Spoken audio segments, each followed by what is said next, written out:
In the previous video, I spoke about how we have been using Kirchhoff's voltage law even without knowing.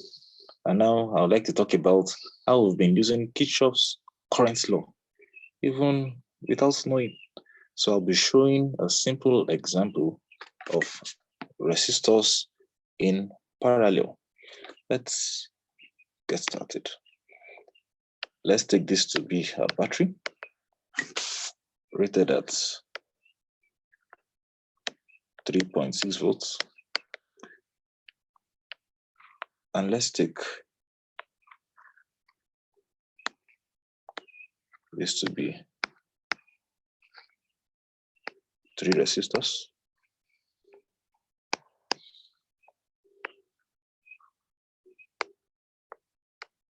Before assigning values, we should know that current will flow out of this battery, get to this junction, split into 3. That's what Kirchhoff's current law says. And going through these batteries, reuniting at this point as the total current that's splitted at this junction will reunite at this point such that the current that will flow through this wire will be the same that will flow through this wire. So let's assign values to these resistors. Let's call this R1,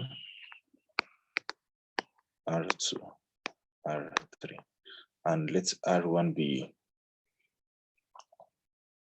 4 ohms, R2 be 6 ohms, and R3 be 2.4 ohms. When you want to know the current that will flow out of this 3.6 volts battery, the first thing that will come to your mind is, what is the total resistance in the circuit? And what is the total resistance? That is 1 over R total equal to 1 over 4 plus 1 over 6 plus 1 over 2.4, and that's equal to 1 over 4 plus 1 over 6. 2.4 is 2 whole number, 2 over 5, and that is 12 over 5. Then 1 over 12 over 5 should be 5 over 12. LCM 12. This is 3 plus 2 plus 1 times 5. 1 over R total will be 10 over 12. R total will be 12 over 10, and that is 1.2 ohms. We have put ohms here.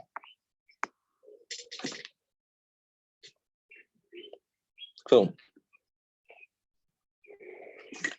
since 1.2 ohms is the total resistance of R1, R2, and R3, then the current that will flow out of the 3.6 volts battery will be I equal to 3.6 volts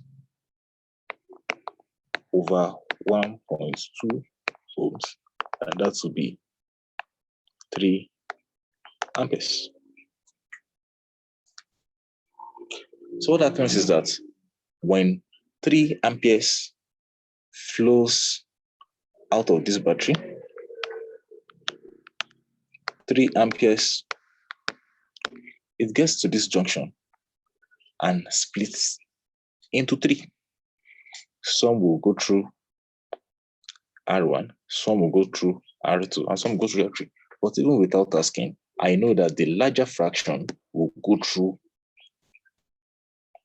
R3, while the smallest fraction will go through R6. The reason why the larger fraction will go through R3 is because R3 poses the least resistance to current flow, while the largest will go through the smallest current fraction, the smallest fraction of R3 will go through resistor R2 because resistor R2 possesses the greatest resistance to current flow amongst the three resistors.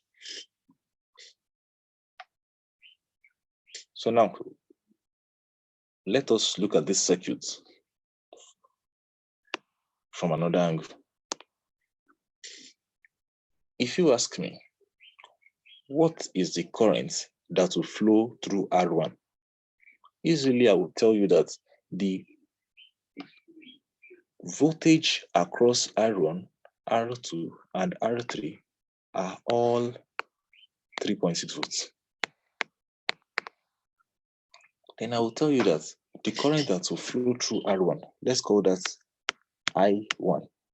The current that will flow through R1 will be equal to V over R1. Our voltage is 3.6 volts. 3.6 volts divided by R1 is 4 ohms. So 3.6 divided by 4 ohms, that should be something around, should be 0.9 ampere. So let's go to I2. I2 is also V, the same V, because they're in parallel. R1, R2, and R3 are in parallel, so the same voltage drops across them. V over R2, and that is 3.6 volts divided by 6 ohms, and that will give us, that should be 0.6, that should be 0.6 ampere.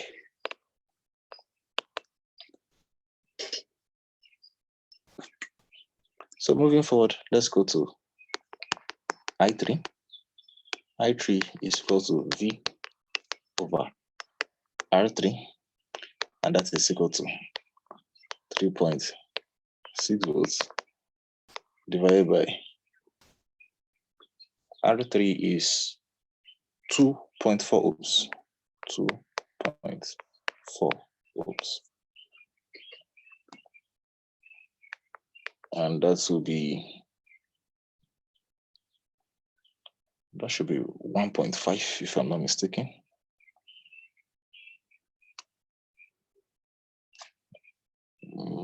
Let me see.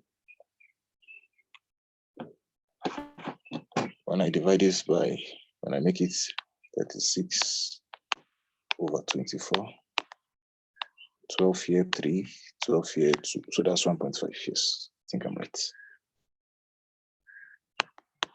So this is 1.5 ampere. So what that means is that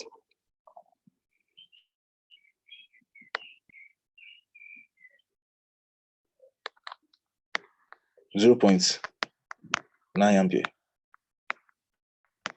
flows through R1, 0.6 amperes flows through R2, 1.5 amperes flows through R3. What Kirchoff's law tells us is that the current that will flow into this junction will be equal to the current that will flow out. And the current that will flow into this junction will be equal to the current that will flow out.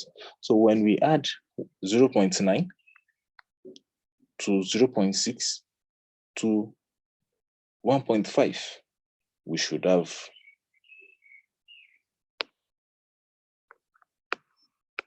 3 amperes. So you can see that Kirchhoff's current law is obeyed here. Since the current that will enter this junction and the one that will enter this junction and the one that will enter this junction will add up to 3 amperes. and the same 3 amperes which flowed out of the battery gets to this junction and splits into 3. The least current, which is 0.6 amperes, decided to flow through the resistor that poses the highest resistance, while the largest chunk of the current, that is even half of the entire 3 amperes, which is 1.5 amperes, went through the resistor that posts small resistance, that is I3. That's R3, and the resistor that is whose value is in between the least and the maximum has the current that's also in between the least and the maximum. So I hope this video has shed more light on your understanding of the working knowledge of electric circuits, basic electric circuits containing resistors. Thank you.